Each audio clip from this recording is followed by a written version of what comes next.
Hi everyone, good evening. Welcome to the Blind Press YouTube channel, and we're back after a few weeks off with the Equinox that I've kept promising you guys over and over again. And everyone's here tonight. We've got Polydub and Hammer and Skep. How are all of you? I'm doing great. I'm all right. I'm not dead yet. I'm not dead yet. Yeah. It's got a tagline for the aged. Yeah.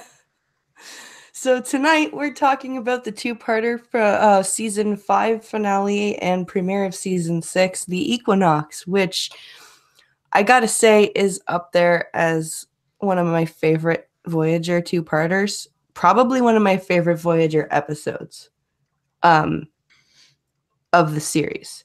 Mm-hmm. It's a great two-parter. You get to meet another Starfleet vessel and see the complete opposite way that a Starfleet crew could possibly go from what Janeway's crew has maintained. And as we get into the meat of the episode, you'll see why.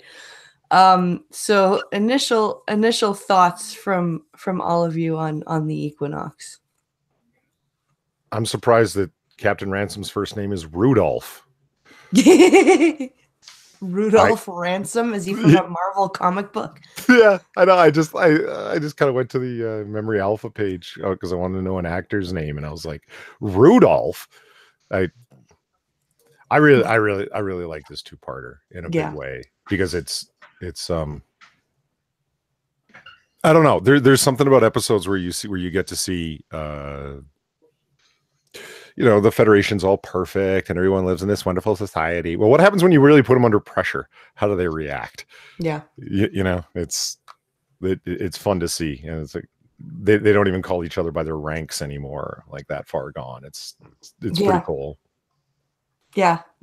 And Janeway's even like looking at them all weird. Like, so first officer's like, Rudy, that's not a good idea. And Janeway's like,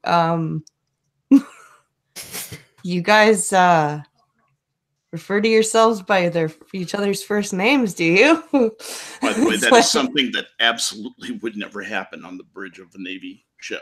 Yeah. That was weird, I thought.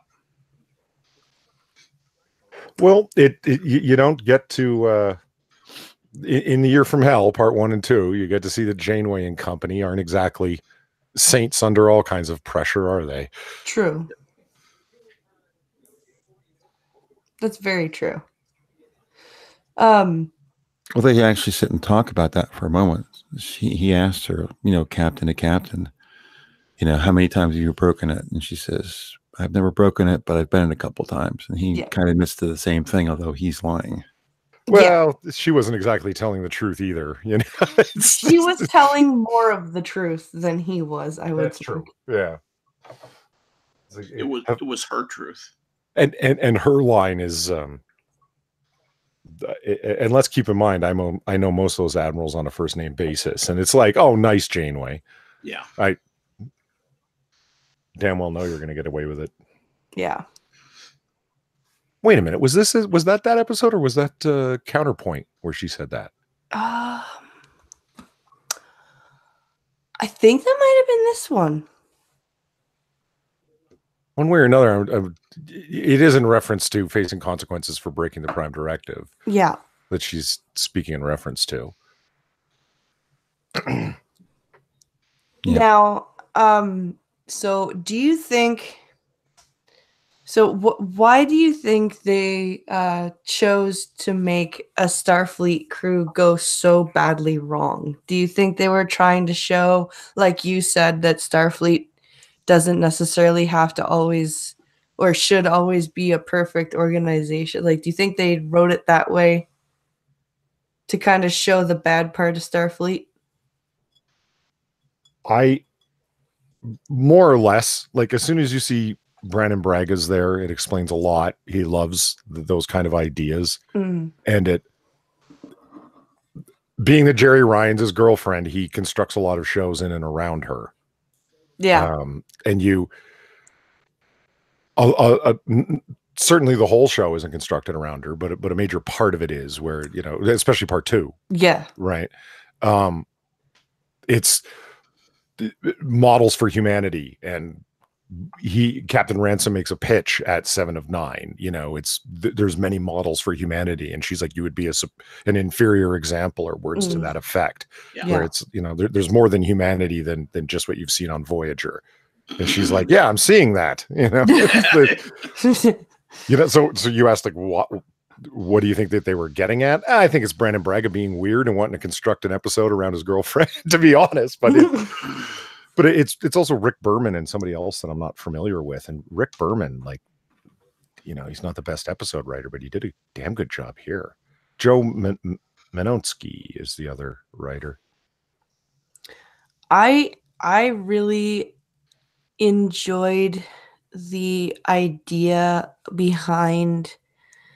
I liked the way that they chose to depict I guess you would call it the villainous crew, the villainous Starfleet crew, because they're actually killing life forms to, you know, ensure their speedy return home, which is as antithetical to the Starfleet like motto and philosophy, mission statement, as you could possibly get. Yeah. And one thing I was confused as, what was he thinking they were going to do when they got back home? Like, just no one was going to mention it. They were all going to say, no, we didn't kill a whole bunch of extra dimensional beings. Well, that's why they had all their records all hidden. Yeah. Right? Yeah. And okay, I'm sorry. I have to say something. Doc has to stop bragging about his goddamn mobile emitter. And it's, for 27th century technology, it's really susceptible to being tapped by a pad. Or just taken right off of him. Yeah, the evil doctor just kind of taps it with a pad and shit, oh, he's offline. I'm like, well, that was easy. Yeah. That's what I thought too. I had to watch that a couple of times till I realized what happened there. He just taps it with his little Apple iPad thing he's got. Yeah, pretty much. Whacks it and it falls off. The doctor vanished, and I thought, wait a minute. Oh, that's that repeater thing he's got. Yeah. I get for story purposes why it's on his arm, because then it's like, it's there, so he's got it. This is how he's able to walk around, sort of thing. But it's like, after the first time that happened, wouldn't you keep it like floating in the middle of your torso, sort of thing? You know what I mean? Or in like the bottom of your shoe or whatever. It's like somewhere where it can't be gotten to very easily, is my point. Like somewhere where a 5-year-old couldn't reach up, knock it off your arm, and you vanish. Yeah. Well, it's just a tap with a pad, it goes offline. So it's like, what happens if he like brushes up against the doorway on his way through, or Right. It's that's exactly what I thought when I realized, oh, he knocked that thing off. That's why he vanished. Paris is assisting him with some surgery and accidentally bumps up against him, and oh shit, he disappears. Or in fairness, he'd be doing the surgery in the sick bay, so he wouldn't need it down there. Oh yeah, that's true. Yeah. Unless, of course, they were out in the field somewhere. Exactly. Yeah, for sure. And so, what did you guys think of the aliens? Pretty good 90s CGI, all things considered. Yeah. That's, we have become so spoiled. I kind of went, God, that reminds me of like old Star Wars kind of CGI. It really was. It seemed primitive to me, and then I realized, well, that's because it was primitive. I liked the noise they made. Hell yes. Yeah, that whistling noise. It was super eerie. Yeah, I liked it too. And menacing. I like the sort of like there's more tension than like them showing up, and if they touch you, you're whatever zapped. Like you end up like a burned husk. But it's like I think they do a great job with it when you hear that noise and then they're like scared to death. Like it's the fear of them coming that's the thing, not them actually being there. If you know what I mean? Yes, and they transmitted that to the viewer very well. I agree with you. Yeah, the one scene I think really does a good job doing that is the one ensign who's with Chakotay. I think Gilmore's her name. Yes. Yeah. And they're going into the turbo lift, and she has like a flashback. Yeah. So that was so. Oh, what a great little moment. That's what you don't see in Star Trek Discovery. No. It's just there's so much you don't see in Star Trek Discovery, but yes, that is one thing. Yes. It was just a great moment of layering. Like what? I'm sorry? Star Trek what? It's nothing, Hammer. Nothing at all. Okay. You know, and then you have the first officer say to her, "You're going to need to put your claustrophobia aside because we need you to do A, B, and C." And they reference back to it. Just like it almost seems like they're real people or something. I know.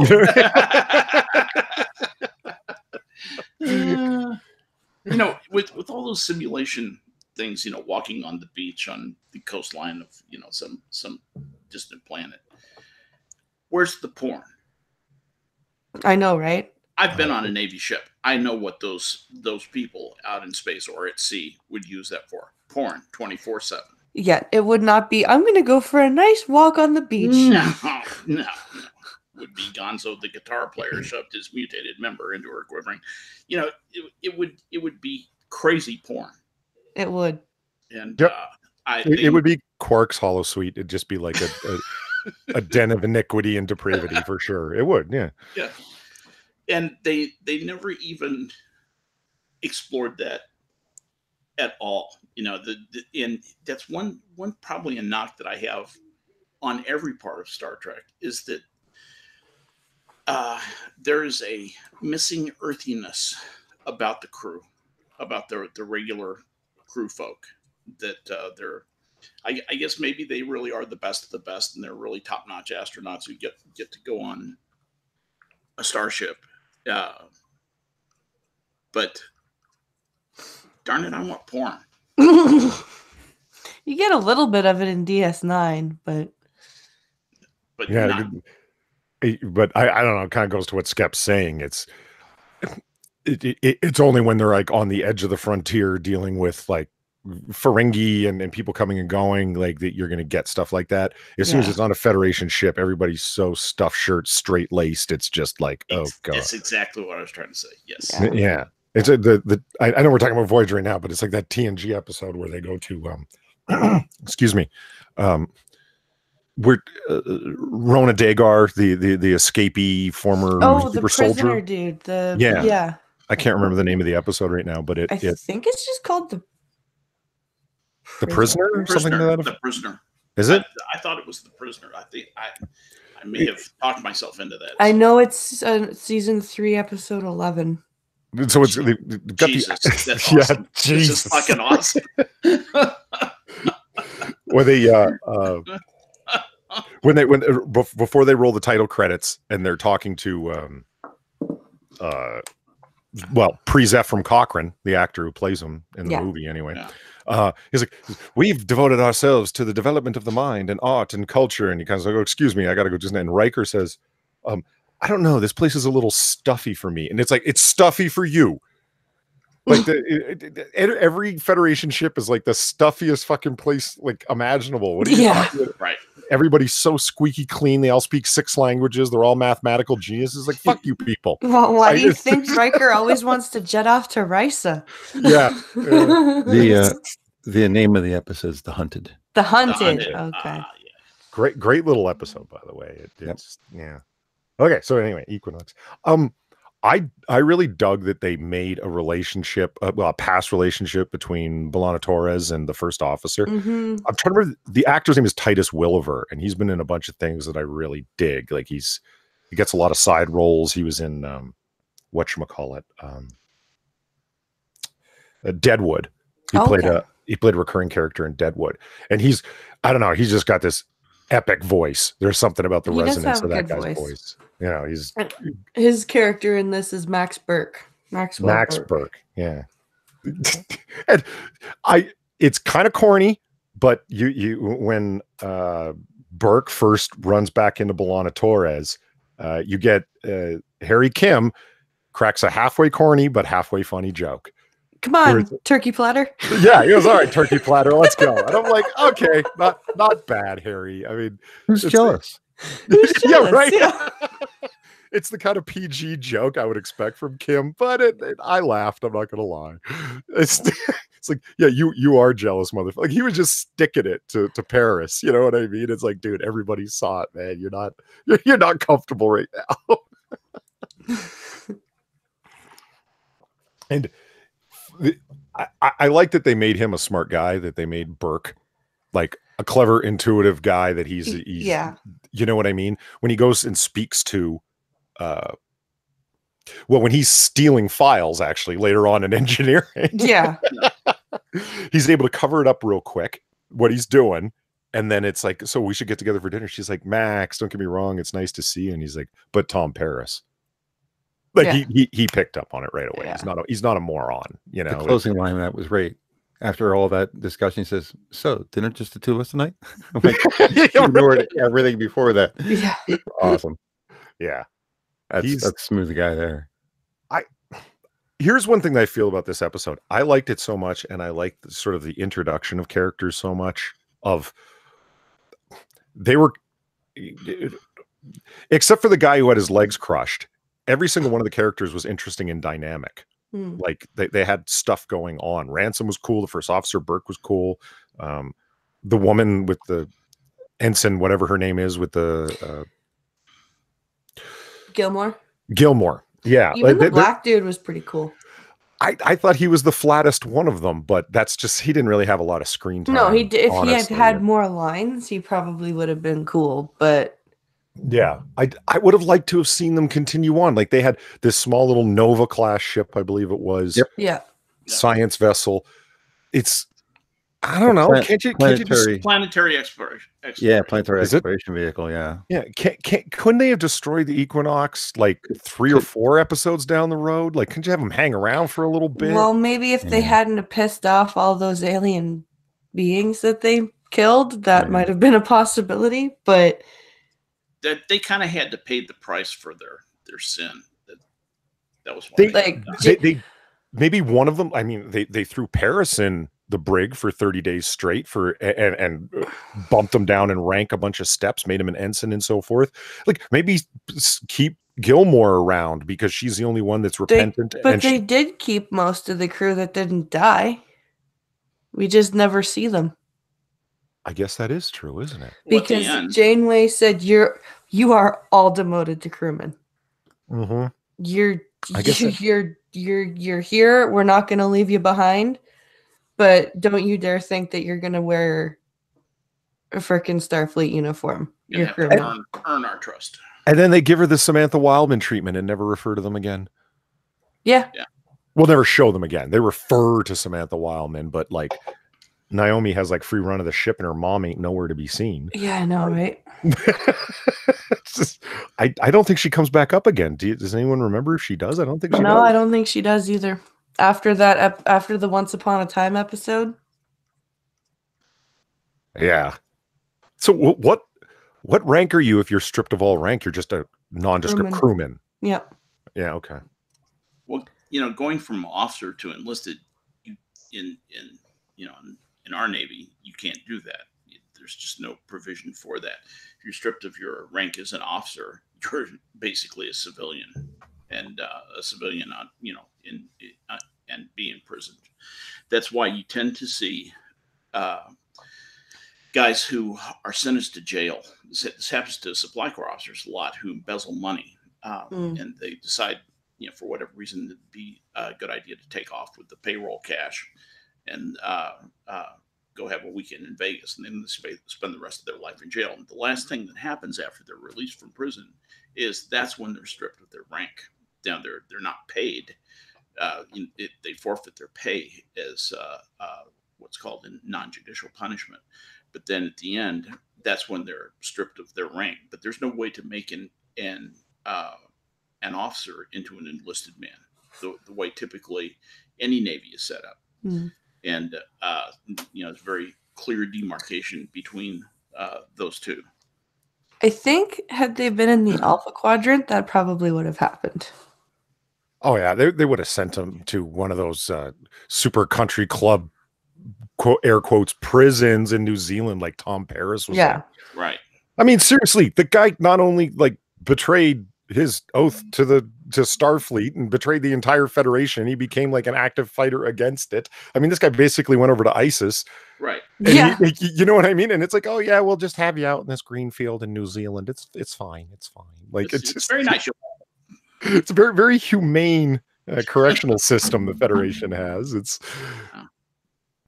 oh, look at this. I didn't have a chat up. All you need was like kicking in all the answers. B'Elanna was BLT. It's called The Hunted. I stripped of rank. I didn't have it up either. I just pulled it up.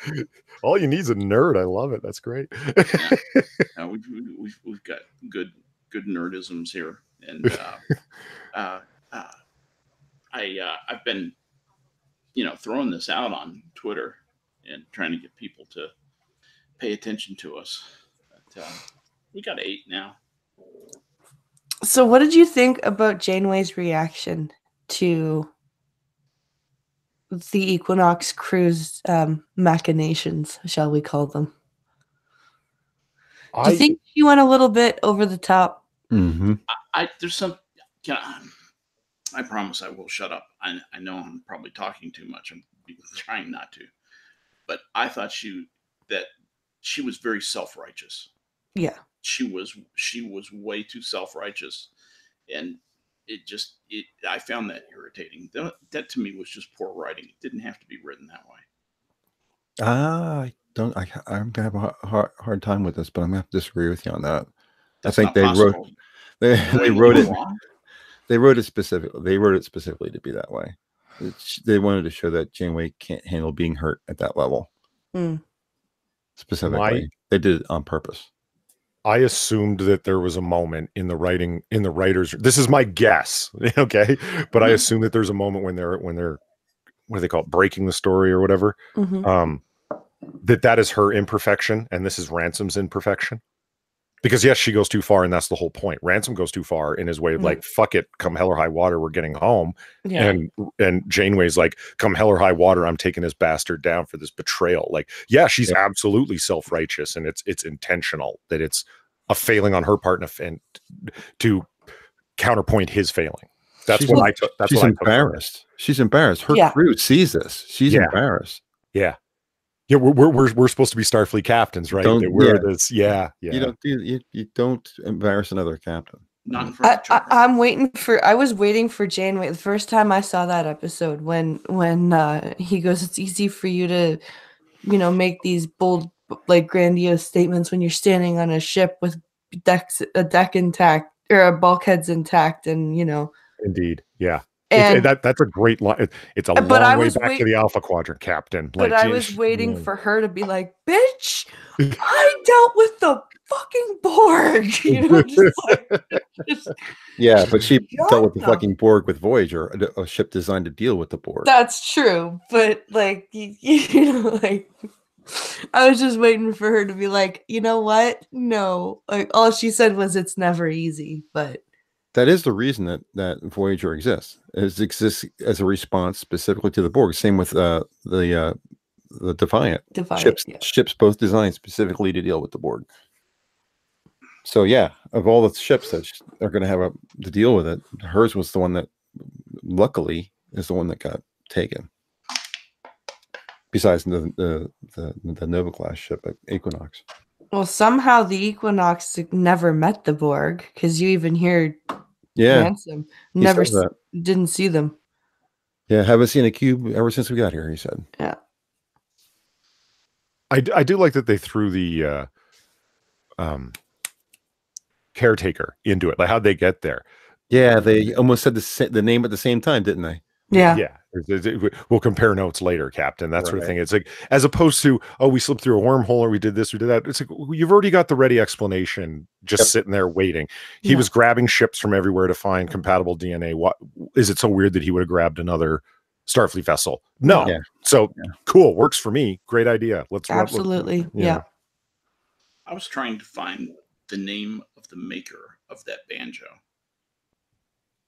What banjo? The prop? That the caretaker plays. Oh, that's right. He does play a banjo. I went down that rabbit hole. That's very pretty carefully. specific. They very carefully get rid of the mark, and I'm pretty sure it's a pre-World War II Gibson, what they call a mountain cut 5-string. And anyway, I just felt like I ought to throw that in there, so I did. Brings it to touch on what you said about it being an intentional flaw in Janeway's character, of that she was totally self-righteous, that there's a line that supports that, because Chakotay is like, you're letting your anger guide you, like you need to stop this, right? And she goes, you're right, I'm angry, I'm damned angry. Yeah. And she's basically says to Chakotay, fuck you, I don't care. Right. Yeah. Well, to the point where she tries killing the guy, like locks him in the room with one of the aliens. Yeah. And it. Now, do you think Chakotay would have had a right to declare a mutiny on that at that point? You don't have a right to declare. Well, not a right, but for cause. You relieve. Yeah. Do you think he would have had? Do you think he would have had a reason to relieve her? If we take the pattern that's laid out in TNG when Riker says yes, but only if the captain displays inability and only if all command officers agree. So it's like, would he have had cause to go to the other command officers? And Janeway just tried to kill that guy. Yeah. Yeah. And they probably would have tried talking him down, like, maybe we can go have a conversation with her, Chakotay, but I think he'd have cause for sure. I don't know. I think if he had gone to Tuvok probably would have backed him. I think her hairstyles were enough to get her mutinied. I'm gonna hammer on that. Her hair is disgusting. Oh, that was funny. And her stupid terms. There's coffee in that nebula. Oh God, that's right. Hey, I would totally say that. I do like the it's an extra thick blend, and like it comes out like pudding when he pours it.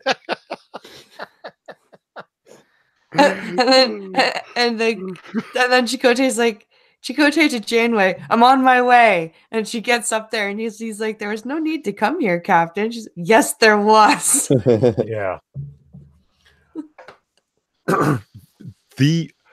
One part about this episode, I always think these is one whole episode, right? The second half. Yeah. That I really didn't like because it hits me on a particular level is when the doctor's got her skull open. 7 of 9 skull open and is like making her sing and hit certain notes. That's creepy, man. That's on some Hannibal shit, like the movie Hannibal when he's got Ray Liotta's brain skull open and I can't even talk, and it's so nasty. And that's actually one of my favorite scenes in I enjoy it myself, actually, because that's when you see Ransom going yeah, that's when really wow. That's basically you see Ransom just going wow. They deleted my ethical subroutines, and it's like that's all it takes, to turn you into Dr. Mengele in space. That's great. Yeah. I think that episode and The Darkling were some of Robert Picardo's best performances in Voyager. Does everybody here like the Doctor? Absolutely. I love the Doctor. I love the Doctor. I think he's one of the most interesting and entertaining figures on the show. I agree. And after having to deal with Dr. Crusher and the first 5 seasons of... How about that little fuck who's her son? Wesley? Yeah, but that goes without saying. And then on DS9, Dr. Bashir for the first 5 seasons, it's like they owed us. So we got Dr. Phlox on Enterprise and we got the Doctor on Voyager. So it's like, okay, fine, we're even. It's okay. That's how I this like that. doctor. Yeah, I really like that. I did not like Beverly Crusher, and I would have found a way to kill her son. Yeah, I think there's a lot of ways you can die in space. I think they should have let Lore kill him. Yes. Yeah, he was going to turn him into a shrieking torch. What a great line. Who wants to see Wesley running from the room on fire? I do. Yeah. Step away, or I'll turn your son into a shrieking torch. Like, he's gonna damn. He's going to do a Denethor imitation. Watch this. Yeah. Poor Wesley. It's this, there was a moment in time where Will Wheaton kind of like owned the fact that everybody hated him, and he's like, yeah, well, I'm a big comic book nerd and I'm starting like gaming stuff online and I'm on Twitter, and it's like, wow, man, way to own this thing, like, and really not be a douchebag about it. Oh, wait a minute, you're a big SJW. Fuck. Yeah. You went and did it again, Wesley, didn't you? The guy's destined to be a obnoxious prick his whole life. Right? All you need says y'all are brutal. Yeah, well, when you have Wesley Crusher save the day 8 billion times and then throw away his Starfleet career that was handed to him on a fucking silver platter. Right. It's kind of annoying. Yep. And then go on like a cross-time caper dalliance with the Traveler, and then inexplicably come back to Starfleet again afterwards. Yeah, and they just were like, yeah, sure, come on back. Yeah, no problem. You totally fucked up a whole planetary evacuation. Yeah. But, harm, no foul. It's okay. It's all good. Come on back. I will say something about Equinox that I don't say about just about any other Voyager two-parter, is that this should have been a two-parter. I was going to ask you. Yeah, is another one that you think should have been? No, I think they could have they could have made the story a little quicker by editing properly, but this was a good two-parter that deserved to be a two-parter. It's the only one in the show I really feel really lives up to the idea of a two-parter. This is a good one. And great cliffhanger moment. Yeah. Yes, it is. And that's what I was going to say. Not only is there like the danger, but the Equinox has gotten away and just left them like holding the bag in a big, huge way. Like, that's great. Yeah, it really works. Oh shit. Now what are we going to do? And then you had to wait a whole fucking summer. Fleet Admiral is shouting out to the emergency command hologram in chat. That was a great episode. I don't care how cheeseballed some of the fantasies were. That was a great fucking episode. We're just talking about Voyager. I'm not talking about Next Generations. Best of both worlds. We're just staying within the show itself. This is the two-parter, only two-parter in Voyager that I thought really belonged to be a two-parter. I have my druthers one way or the other about Scorpion, but definitely this one. Flesh and Blood deserve to be a two-parter. I'll agree with that. Yeah, I think a lot of their two-parters can be smushed into a one-parter when edited properly, and they didn't. The concept came out as a one-parter, and they said, well, how can we make this a two-parter? And they extended it. That's what happens to a lot of stuff when it comes to TNG. I think this one was written with enough action, enough intrigue, enough plot twist, enough character development, enough of all of that stuff, that although it should have been edited differently than it was, I think that it is well deserving of a two-parter. It seems like it was the conception was from the beginning, okay, this is going to be a two-parter, so we need to write something interesting to fill every moment of this, as opposed to let's write a single episode and draw it out so it ends up to being two parts. Right.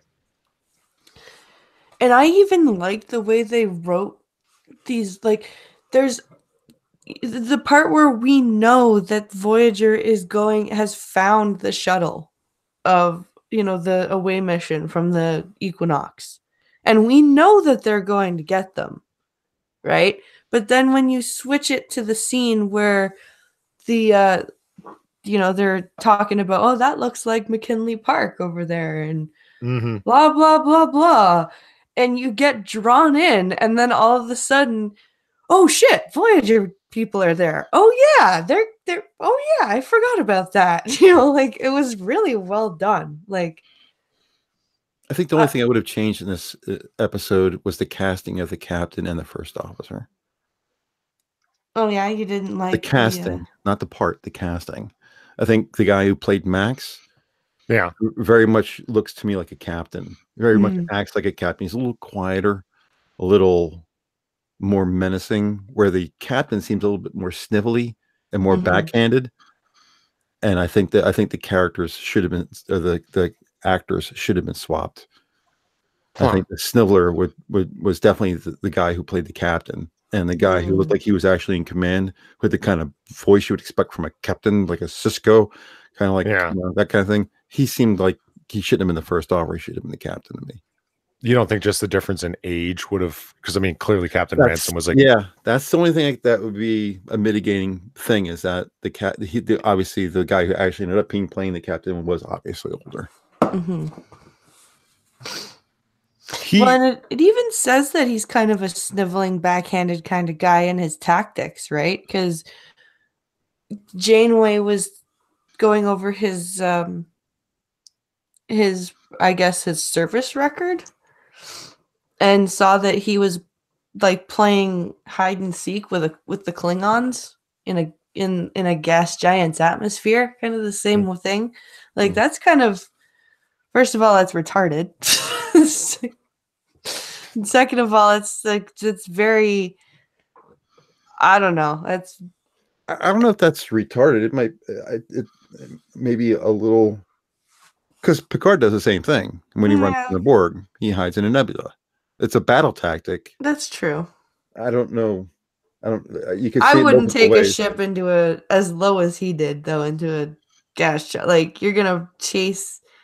Like, but they were both captains were not thinking of their crew at this point, I don't think, because they were going pretty damn far into that gas giant, and like you could tell the bridge, like on Voyager especially, they were like, okay, Captain, the ship is fucking breaking apart.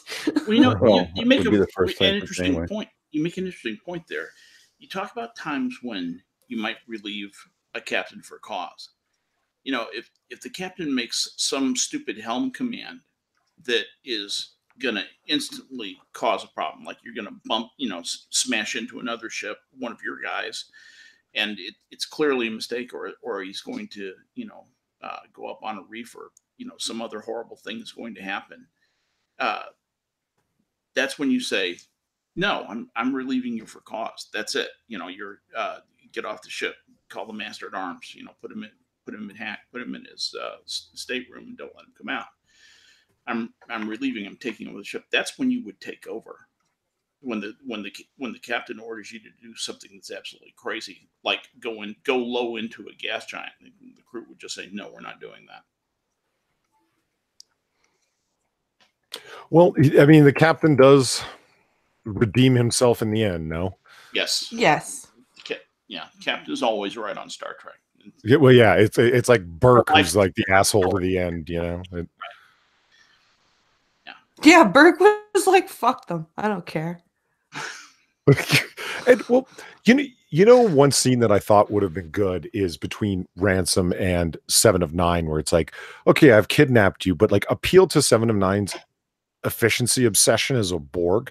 Like, what's more efficient, us to be stuck here and die here, or a bunch of possibly sentient life forms? And how many did he need to kill to get home?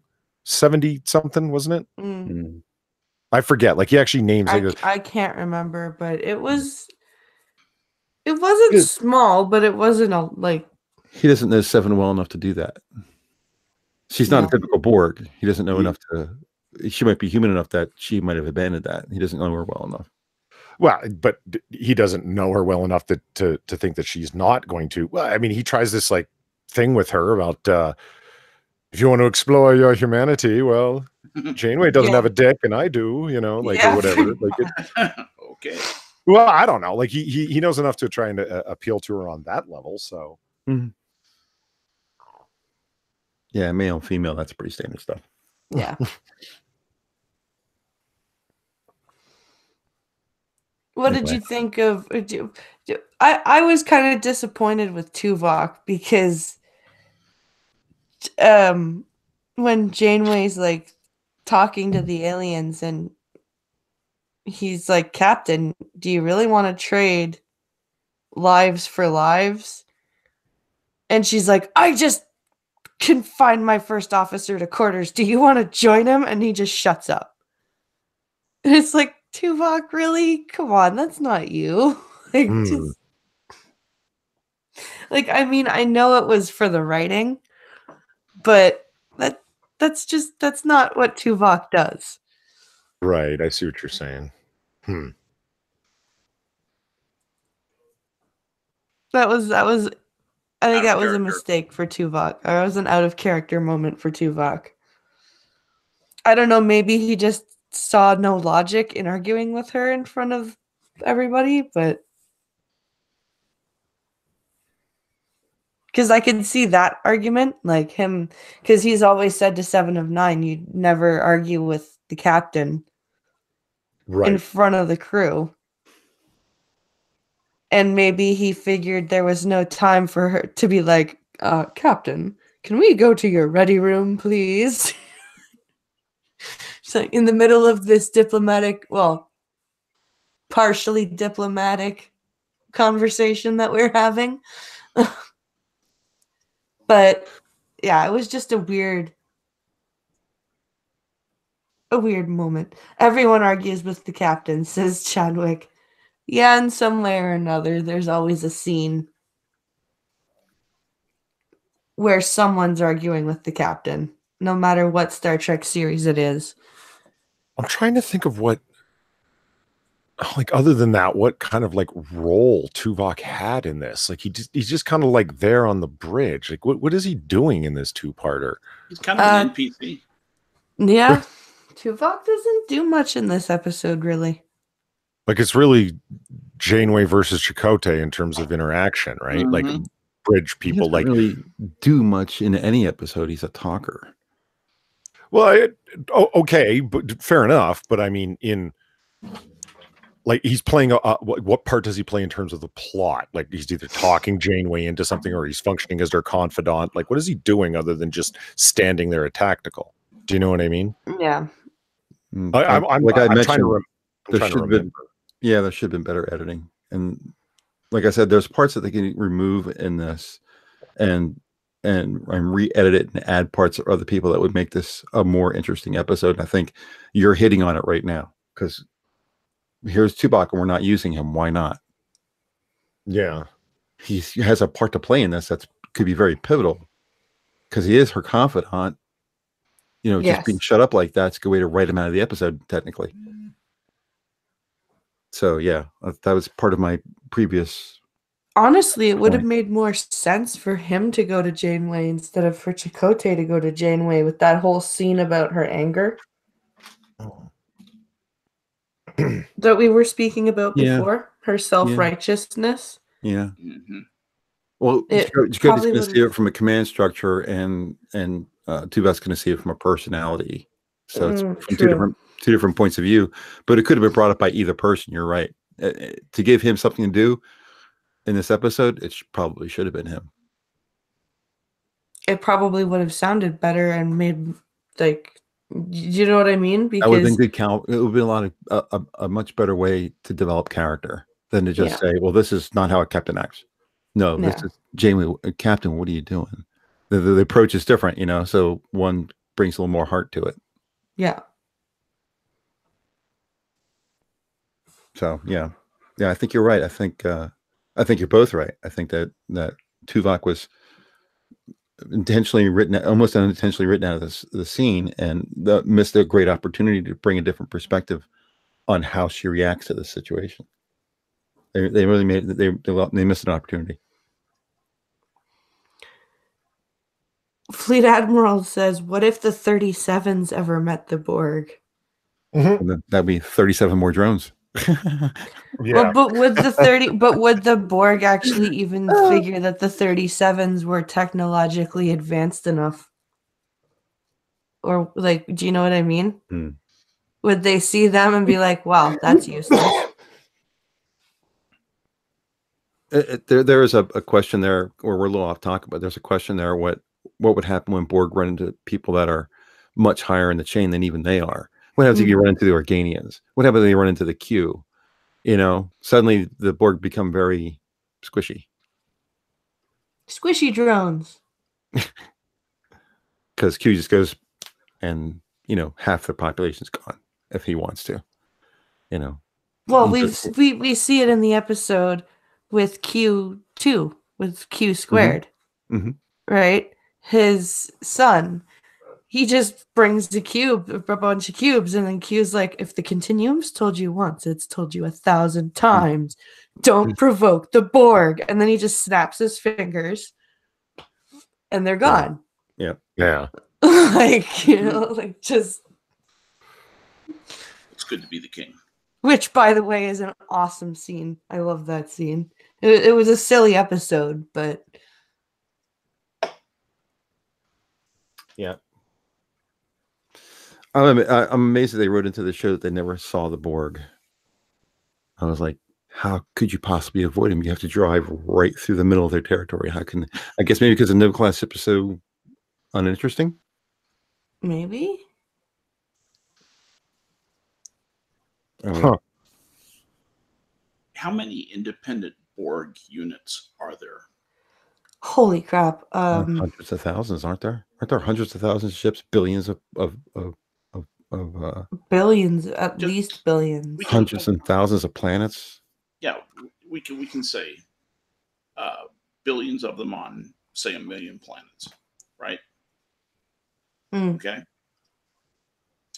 Just in the observable space that we know about, that those billions, those millions of planets, those billions of Borgs would take up such a tiny percentage of space, even if they were stretched out to where there was a light year around every one of them.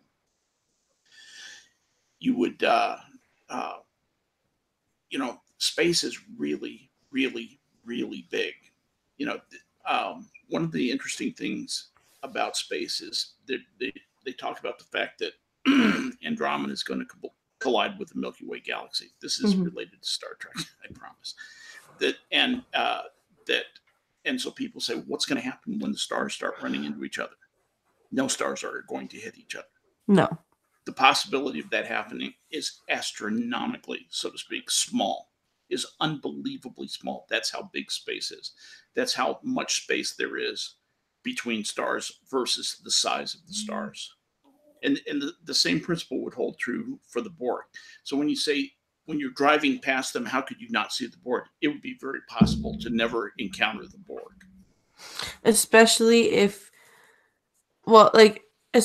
you have such a low warp threshold, because that's what they like. That's what attracts them, right? Is an energy signature, right? And then they analyze it, and they figure out: do we want to even bother with this energy signature or not? Exactly. I don't know the details of the Nova class starships. I don't know if they can't go over warp 5 and it has barely any weapons. I don't know if the Borg would be interested. Yeah. Ah, yes, Fleet Admiral is reminding me of Quinn, the Q that wanted to die. That was a good episode. Death Wish was a very good episode and had some very funny moments in it. Especially for being so early on in Voyager, too, where there aren't many good episodes at all. Yeah. Q! Either Q! Get us out of here! This ship will not survive the birth of the cosmos. Just some great one-liners. Just Krill says, refresh my memory. Where did the other independent Borgs come from? I'm having that conversation right now. Oh, okay. Yeah. Oh, I see. I'm reading lore. Okay. Yeah, Lore happened to cross a ship that was damaged really bad. And so he brought everybody together in the planet. Yeah. And made them all linked together to each other, but independent. They had names. That was the ship that had reassimilated Hugh, right? Yeah. Yeah. because they gave Hugh H-U-G-H-Q. they gave Hugh the virus. No, that's it. Hugh. Yeah. And you? Oh, Jordy. You sounded like Beverly when you said that. That's funny. But yeah, that was the only other time I remember Independent Borg was specifically that episode. And what was Laura's right hand man? What was his name? Croesus. Man, you are good at this. Yeah, no kidding. I need you to stay linked to Croesus and the others. God, he was like a fucking crack dealer. He was. He's a manipulator. That's his job. He's especially with the emotions. Maybe I'm giving you too much emotion. No. Yes, please. I want more. Like, first one's free. Yeah, I know, right? Anyway, so where are we at on Equinox? Have we covered everything yet, or I think we have. I was just about to say final thoughts on the episode overall. I liked the last little episode between 7 of 9 and the Doctor. Oh, where you were flat in the third stanza. Yeah. I love how I'll be there with a tuning fork. Yeah, I love how when shit goes wrong with 7 of 9 and the Doctor, like the way that they patch things up, the way that the writers have written it is so awesome, because that is how real friends mend things. Yes. Like my best friend and I of 21 years have had horrible fight. Like, we lived together for 6 months and we would have these fights where we would just say these horrible things to each other, and then 10 minutes later, after we'd calmed down, we would meet each other halfway walking to apologize, and we wouldn't even have to say I'm sorry. It would be like that. Yeah. It would just, we would make a little crack, or just allude to it, and the other one would be like, yeah, it's fine, just and that was really good writing on that part, on the part of the writers, I think. Agree. So I like that. Anyway, Paulie, your final thoughts? I mean, it's interesting that, like, it's an action-packed episode. I'm coming to realize, like, there's no real I mean, it's a morality play, I guess, but like it plays itself out. You're not really left with any questions. Ransom and company are clearly in the wrong, and Janeway may have gone over the top, but she wasn't wrong in the core of what she was trying to do, i.e., stop these people from murdering these aliens. You know what I mean? It's there's a clear good guy and a clear bad guy in this two-parter. You know what I mean? Yeah. And she learned something, I think. Did she? Yeah, did she? I don't. She learned something. I don't think she did. You don't think there was a change? I mean, she might have come point to of view. Yeah. I always say that she came to grips, or now that she has faced that she has a different outlook. I'm not sure if I gathered any knowledge, but I didn't mean it. Matured, maybe a better way to look. She had to visit a place that she had not visited within herself. That she couldn't believe actually existed. Maybe, yeah. A starship captain would do that? Never. Yeah. Yeah. Guess what? Here it is in your face. Now deal with that. That's all I was saying. I'm sorry. Yeah, no, I got you. I got you. No, I got you. You're right. Yeah, now that you put it that way, I think you have a point. But I think all in all, this was a great two-parter. Like I said, one of my favorite episodes of the series. Well, my final thoughts for it are, as I said before, I think the casting was a little off. I can't remember the name of the fourth guy, the guy in the green, the science officer, black guy. What was his name? I don't remember. The character was Noah Lessing. I can't Noah remember Lessing, the actor though. Really not happy with that actor either. The girl really, the girl is the only person in the group of the four that I felt kind of fit her thing. She turned out to be a little too vicious, for someone who's so scared in the corner that she has to be, unburied by Chakotay. To go from that to like, how can we rip them to shreds from their eyeballs back? I just don't see that kind of play in that same character. Mm-mm. But she was a good choice as far as the character to play. She had some good interactions with Chakotay and stuff like that. So she was believable. I think the right character was cast, the right person, all that kind of stuff. No problem with her. But the other three just were never cast right for me. So that's the only real problem I have with this. But on the other hand, this is only, like I said, the only episode where I can say this was and should have been a two-parter. So good things and bad things. But short of Scorpion, probably my best two-parter of the entire series. It comes into close too. I would agree. I think that's it. So I'm gonna wrap this up. If you guys are around, go check out Minions of the Zoo in about half an hour. Dale Hayes is running the show tonight. Reject. Oh, Dale is hosting? Okay. I volunteered him. Oh, okay. And next week we're covering my least favorite two-parter of all flippin' flappin' time. What is it? Flippin' flappin'. Unimatrix goddamn Zero. Oh. Flippin' flappin'. Okay. I hate that episode. Did you say Unimatrix Zero? Flippin' flappin'. Flippin' flappin'. Unimatrix Zero. Also, Skep, you may want to watch before you watch Unimatrix Zero, so you don't go, why the hell are there children on board Voyager now? You may want to watch the episode Child's Play first. Oh yeah, actually, that was one that you guys had recommended to me that I watch anyway. Yeah. Child's Play.